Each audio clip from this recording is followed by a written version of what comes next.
Hello, ladies and gentlemen. Today we are finally back with Attack on Titan, the final part of the final season. I've been long awaiting this final part of Attack on Titan, and I'm sure you all have as well.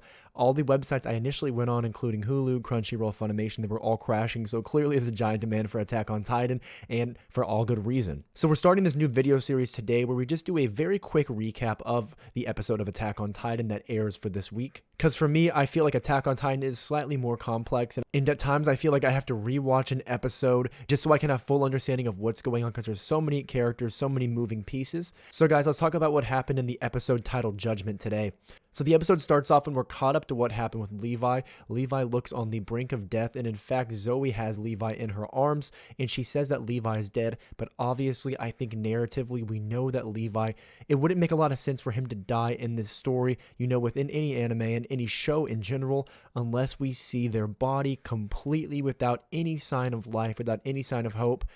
Then they're likely dead, but I don't think Levi's dead right here. I'm sure many of us were hoping that Zeke would be dead, but again, as well, narratively, it doesn't make sense for him to die here yet as well. But Zeke seems in a weird state of mind. He kind of talked in this dreamlike state about a girl building his body out of soil, and it felt like so many years had passed, but in the same time, it felt merely like an instant. And while talking to himself, it kind of makes no sense outwardly to the other people. He asked if this is the paths, and the paths aren't fully explained right now within the story, but as time goes on, I'm sure we're going to have a lot more information regarding them. I don't know too much about the paths, but I like to imagine that it must be something similar to how Eren could see the memories of the previous Attack Titan user. And then from there, we have a brand new introduction, and this introduction was one of my favorites of the series thus far. The introduction was absolutely magical, and it had a really cool rock-type theme to it, and we get to see the transition from Eren, Mikasa, and Armin from where they were as kids, where we found them in the story, where we fell in love with them into the story, and where they are now. Although beautiful to see them evolve over time, it is as well saddening because we see these young, innocent individuals who have been shaped by the world they live in, and they didn't voluntarily grow up to be these individuals. They were forced to become who they are, all for the end goal of protecting what they love. After the introduction takes place, we see Yelena telling Eren not to fight, but nonetheless, as we know, Eren wants all the smoke, and Eren does not listen to Yelena, and this was an amazing scene because I love seeing Eren just so valiantly stepping forward into this war, and Eren doesn't believe that Marley really has the advantage in this war because there's some information discrepancy. They're fighting on Eren's home turf. None of these individuals have been to Marley before, minus Reiner and a few others who have briefly been in there, but Eren, being the confident king he is, does begin to fight. And Eren gets into it with Galliard, Peak, and Reiner. And during this fight, it seems like he's absolutely winning, but at the end of the day, it's not that simple. He had Reiner and Galliard on the brink of death, but eventually the general of Marley shoots a missile and it incapacitates Eren, which as a result allows for the rest of the troops, while Eren is subdued, to continue stopping the rest of the scouts. So we see these beautiful fight sequences, and we see our Eldians, despite their ODM gear, they're losing at the end of the day because Marley came in full force, and the general in a poignant moment discusses that this isn't just a mere war. The outcome of this fight will shape the rest of history and decide the fate of the rest of the world because of the threat Eren Yeager himself presents. And with Eren losing and being on the back foot of this fight, Onyakopon frees Mikasa, Armin, and Connie and tells them to help because he's losing. But more so than him freeing them, there's some brilliant visuals we see. We see him shaking with his keys as he's unsure what to do. Everything right now is kind of falling apart, and he's at a last resort. He's begging these individuals they previously imprisoned to help Eren because at the end of the day, he believes Eren has the right cause.